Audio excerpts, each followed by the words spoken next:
নমস্কার, নিউজ নয়ের পর্দা আপনাদের সকলকে স্বাগত। আমি সুমি রয়েছে আপনাদের সাথে। চলে যাব বিস্তারিত খবরে। প্রধানমন্ত্রী নরেন্দ্র মোদীর নেতৃত্বাধীন গত 11 বছরের অমৃতকাল ভারতের ইতিহাসে লেখা থাকবে স্বর্ণাক্ষরে। প্রধানমন্ত্রী নরেন্দ্র মোদীর দেখানো পথেই কাজ করছে ত্রিপুরাও। নরেন্দ্র মোদী সরকারের 11 বছর পূর্তিতে এরকমটাই জানালেন মুখ্যমন্ত্রী ডক্টর মানিক সাহা। গত 11 বছরের অমৃতকালে সেবা, সুশাসন এবং গরিব কল্যাণের জন্য কাজ করেছেন প্রধানমন্ত্রী নরেন্দ্র মোদী। সমাজের অন্তিম ব্যক্তি পর্যন্ত আর্থসামাজিক উন্নয়নের মাধ্যমে বিকাশের নতুন যাত্রা নিয়ে কাজ করছেন প্রধানমন্ত্রী নরেন্দ্র মোদী। মোদী সরকারের 11 বছর পূর্তি উপলক্ষে আয়োজিত সাংবাদিক সম্মেলনে এরকমটাই জানালেন মুখ্যমন্ত্রী ডক্টর মানিক সাহা। আমি বলবো যে এই 11 বছর আমাদের অমৃতকাল।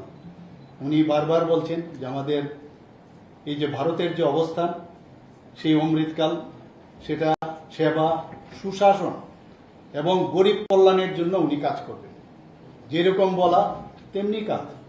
প্রতিটা স্কিম যাই করছেন সেটা কিন্তু আমরা দেখতে পাচ্ছি সাধারণ গরিব মানুষদের জন্য, অন্তিম ব্যক্তি পর্যন্ত যেসব কাজ, তাদের আর্থসামাজিক উন্নয়নের বিষয়ে মৌলিক যে সমস্যাগুলো আছে সেইগুলো আগে মুখে বলা হতো, কিন্তু আমরা দেখেছি কাজের মাধ্যমে সেগুলো আমরা দেখতে পাচ্ছি। তো আজকে এই বিকশিত ভারতের জন্য মাননীয় প্রধানমন্ত্রীজির নেতৃত্বের যে সরকার যেভাবে সমর্পণের যে ভাবনা নিয়ে উনি কাজ করছেন, সত্যি সেটা প্রশংসার দাবি রাখে। আজকে একটা নতুন যে বিকাশের নতুন এক যাত্রা মাননীয় প্রধানমন্ত্রীজির নেতৃত্বে আমরা দেখতে পাচ্ছি।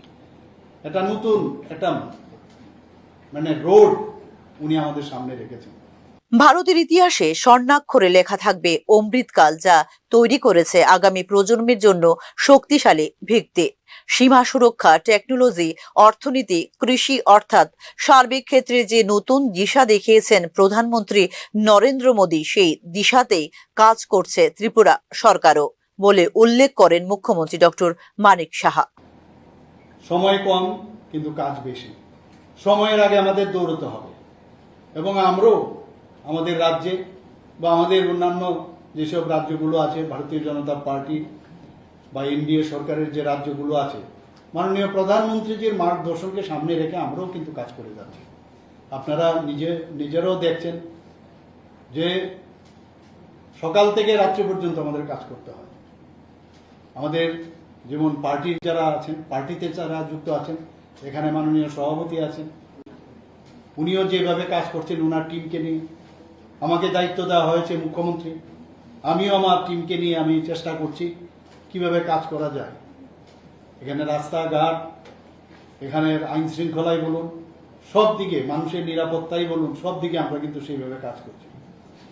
আজকে বিকশিত ভারত, আত্মনির্ভর ভারত এবং সংকল্প থেকে সিদ্ধি, এই কথাগুলো কিন্তু কথা না, এগুলো কিন্তু আজকে আমরা দেখছি একটা কার্যকাল হিসাবে ভারতবর্ষের ইতিহাসে সেটা আমরা বলবো যে স্বর্ণাক্ষরে লেখা থাকবে। আমি নিশ্চিত আগামী দিনে ভারতবর্ষের ইতিহাস যখন নেক্সট জেনারেশন মানুষ দেখবে যে কিভাবে অমৃতকালে মাননীয় প্রধানমন্ত্রীজির নেতৃত্বে এই সরকার চলেছে। আমরা শুধু প্রধানমন্ত্রীজি শুধু এমন কাজ করছেন না যে এই কাজগুলো খালি করা, একটা ফাউন্ডেশন উনি তৈরি করতে পেরেছেন, একটা ভিত্তি, স্ট্রং ফাউন্ডেশন ভারতবর্ষের আগামী প্রজন্মের জন্য উনি কাজের মাধ্যমে এই আমাদের যে এনডিএ নেতৃত্বাধীন ভারতীয় জনতা পার্টির যে সরকার, সেটা কিন্তু উনার যে কার্যকালে সেটা কিন্তু প্রতিষ্ঠিত করতে পেরেছেন। আজকে এখানে আগে আমরা দেখতাম সীমা সুরক্ষিত থাকতো না, আজকে মাননীয় প্রধানমন্ত্রীজির কারণে আজকে সীমা সুরক্ষিত হয়েছে, অর্থ ব্যবস্থাকে মজবুত করেছে এবং টেকনোলজিকে উনি কিভাবে উপয়োগ করতে হয় সেটা কিন্তু আমাদেরও এখন আজকের তারিখে আমাদের শিখতে হয়। আজকে আর্টিফিশিয়াল ইন্টেলিজেন্সের কথা আমরা যদি বলি, যে কোন জায়গায় উনি আমাদের মার্গদর্শন করাচ্ছেন, আজকে এগ্রিকালচারেই বলুন, হেলথ সেক্টরেই বলুন, সব জায়গায় বলছেন যে 5G কে সামনে রেখে 5Gর সহযোগিতায় এই যে আমাদের আর্টিফিশিয়াল ইন্টেলিজেন্স, সেইগুলোকে নিয়ে এগ্রিকালচারে কিভাবে সেটাকে ব্যবস্থা করা যায়, সব দিকে আমাদের কাজ চলছে। উল্লেখ করা যেতে পারে, প্রধানমন্ত্রী নরেন্দ্র মোদী নেতৃত্বাধীন সরকারের 11 বছর পূর্তির পাশাপাশি তৃতীয় মোদী সরকারের 1 বছর পূর্তিও হয়েছে সোমবার। এক্ষেত্রে গত 11 বছরের নরেন্দ্র মোদী সরকারের সাফল্যের বিভিন্ন দিকগুলি নিয়ে দেশব্যাপী প্রচার অভিযান সংগঠিত করার সিদ্ধান্ত নিয়েছে ভারতীয় জনতা পার্টি। 2014 সালে প্রথমবারের মতো সরকার গঠন করার পর 2024 সালে তৃতীয়বারের মতো সরকার গঠন করেন প্রধানমন্ত্রী Narendra Modi. Bureau report, news নাও। বিজ্ঞাপন প্রকাশের পর ফিজিক্যাল ফিটনেস পরীক্ষা সম্পন্ন হয়ে গেলেও এই ক্ষেত্রে সম্পন্ন হচ্ছে না নিয়োগ প্রক্রিয়া। ইতিমধ্যে কেটে যাচ্ছে প্রায় 3 বছর। প্রতিবাদে পথে বসে বিক্ষোভ প্রদর্শন করলেন জেল ওয়ার্ডেন পদের চাকুরি প্রত্যাশীরা। ত্রিপুরা সরকারের স্বরাষ্ট্র দপ্তরের অধীনে কারা বিভাগে 249টি পুরুষ জেল ওয়ার্ডেন পদের জন্য নিয়োগ বিজ্ঞপ্তি প্রকাশের পর অতিবাহিত হয়ে গেছে 3 বছরেরও বেশি সময়। এরই মধ্যে হয়ে গেছে ফিজিক্যাল ফিটনেস পরীক্ষাও। তবুও অনির্দিষ্টকালের জন্য স্থগিত রয়েছে নিয়োগ প্রক্রিয়া। প্রার্থীরা, যাদের বেশিরভাগই বেকার যুবক, প্রকাশ করেছেন গভীর হতাশা। বিষয়টি নিয়ে মঙ্গলবার আবারও একবার আগরতলার জেল সদর দপ্তরে কারা মহানির্দেশকের কাছে ডেপুটেশন দিতে চেয়েছিলেন চাকুরি প্রত্যাশীরা, কিন্তু এক্ষেত্রে খালি হাতে ফিরতে হয় তাদের। গ্রহণ করা হয়নি ডেপুটেশন। প্রতিবাদে পথে বসে বিক্ষোভ প্রদর্শন করেন চাকুরি প্রত্যাশীরা। রিজন পাইছে না যে আমরা রিক্রুটমেন্টটা কোনখানে গিয়ে আটকেছে কি আটকেছে এটা আমরা ওখান পর্যন্ত ভ্যালিড রিজন পাইছি না। এই লেগে আমরা বাধ্যতামূলক আমরা রাস্তাটা ব্লক করুন রাখছি। কারণ তাই লোক আমরা যদি এতদিন ধরে আমরা ডেপুটেশন দিতেছি, হ্যাঁ অফিসিয়ালি ভাবে 7বার ডেপুটেশন দিছি, কখনো কোনো কাজ হইতেছে না। তো যতবার যাই আমরা এটাই শুনে আনি যে আমরা হইতেছে কাজ হইতেছে, এই হইতেছে, কিন্তু আমরা ফিজিক্যাল খুবই কমপ্লিট হয়ে গেছে, কিন্তু এখন পর্যন্ত আমরা প্রসেসিং করা হয়েছে না। এই লেগে আমরা বাধ্যতা আমরা জেল পুলিশের ক্যান্ডিডেট রুটটাকে ব্লক করতে হলো। তো আমরা একটাই ডিমান্ড যে আমরা যে প্রসেসটা ওইটা তাড়াতাড়ি প্রসেস করা হোক, বা আমরা যে ফার্দার যে প্রসেস ওইটা তাড়াতাড়ি কমপ্লিট করা হোক। কারণ হইলে আমাদের যে 3-4 বছর ধরে এত কষ্টের সাথে থাকতেছে, আমরাই বুঝি যে বেকার জীবন কি। প্রায় 3 বছর অতিক্রমের সময়কালে 18 থেকে 20 বার ডেপুটেশন জমা দেওয়ার পরেও সংশ্লিষ্ট কর্তৃপক্ষের কাছ থেকে কোনো যোগাযোগ বা আশ্বাস পাওয়া যায়নি বলে অভিযোগ করেন চাকুরি প্রত্যাশীরা। আমাদেরকে কইছে যে দেরি হইব, সময় লাগবো, তার কাছে কোনো আনসার নেই। এই তুই তোরে কি কইছে? এরপরে কত? তুমি তো অনেকবার আইসলা। আমরা অনেকবার আইসি পরে দিয়া কইতেছে তার কাছে কোনো আনসার নাই। তো কিতা হইব না হইব কইতে পারে। তো এখন রাষ্ট্রবিরোধ যে করছো? ওখানে রাষ্ট্রবিরোধ।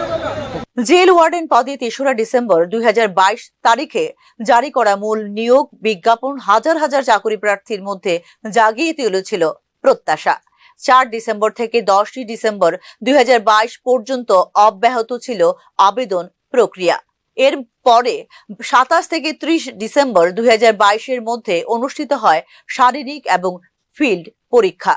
তবে রাজ্য বিধানসভা নির্বাচন ঘোষণার কারণে শেষ পর্যন্ত বন্ধ হয়ে যায় নিয়োগ প্রক্রিয়াটি। তারপর থেকে লিখিত পরীক্ষার বিষয়ে এখনো পর্যন্ত কোনো সিদ্ধান্ত নেয়নি রাজ্য সরকার। নিয়োগ প্রক্রিয়া স্থগিতকরণ কেবল অন্যায্যই নয়, বরং শারীরিক পরীক্ষায় যোগ্যতা অর্জনের পরে সরকারি চাকরি পাওয়ার ক্ষেত্রে ন্যায্য সুযোগ থেকে বঞ্চিত করা হচ্ছে তাদের বলে অভিযোগ চাকরি প্রত্যাশীদের। Bureau report, news now. দীর্ঘ প্রায় 1 সপ্তাহ ধরে পরিষেবা বন্ধ থাকলেও এই ক্ষেত্রে ব্যাংক কর্তৃপক্ষের নেই কোনো হেলদোল। প্রেক্ষিতে চরম দুর্ভোগের শিকার গ্রাহকরা। ঘটনা তেলিয়ামুড়া মোহরছড়ার গ্রামীণ ব্যাংক শাখায়।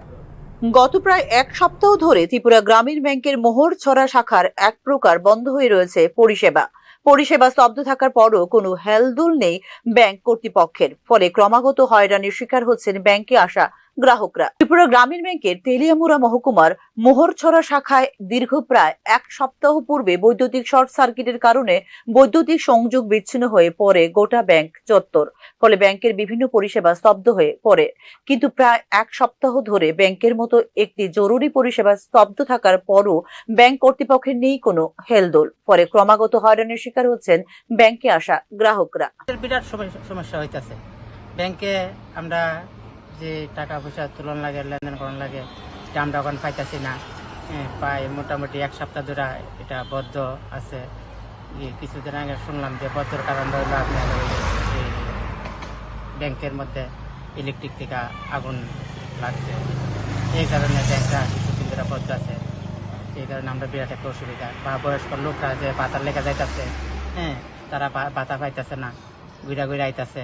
ভাই মানুষ আমি আমার এনে দোকান, হ্যাঁ, এনে আমি বইটাই অনেক বয়স্করা আমার দিঘা আয়া যা ঘুরা যা ভাই কবে খুলবো, হ্যাঁ, আমিও প্রায় সময় কইতে খুলবো, এটাই মনে মনে অবস্থা হয়েছে, কি আগুন লাগছে, হ্যাঁ, এটা ঠিকঠাক হইতেছে, হ্যাঁ, এরপরে 4-5 দিনে ওখান থেকে মানে সব মিলে আপনারা সমস্যা হইতাছে? হ্যাঁ, সবারই সমস্যা, সবারই তো অসুবিধা। ব্যাংক একটা বদ্ধ বিরাট, আমরা এই আনচাল দিয়ে একটি ব্যাংক বিগত কয়দিন ধরে ব্যাংকটা বন্ধ প্রায় আছে? মোটামুটি 1 সপ্তাহের মতন হয়ে যেতেছে বদ্ধ। এটা তো আপনারা নিজেই বুঝেন এটা কেমন অসুবিধা হয়ে এটা পড়ছে। কোন ব্যাংক এটা? এটা মর্সরা গ্রামীণ ব্যাংক। বিদ্যুৎ সংযোগ না থাকায় ব্যাংকের সব ধরনের কাজকর্ম স্তব্ধ হয়ে পড়েছে প্রায় 1 সপ্তাহ ধরে।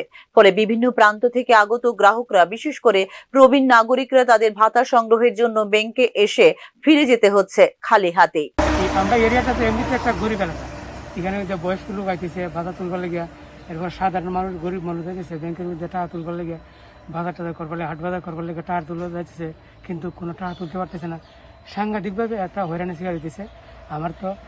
আমার প্রায় মানুষের জিজ্ঞাসা করেছে কবে এটা খুলবো, কিন্তু এটা তো কোনো মানে একমাত্র তুলতেছে না। সাধারণ মানুষের সাংঘাতিক একটা অসুবিধা হয়েছে।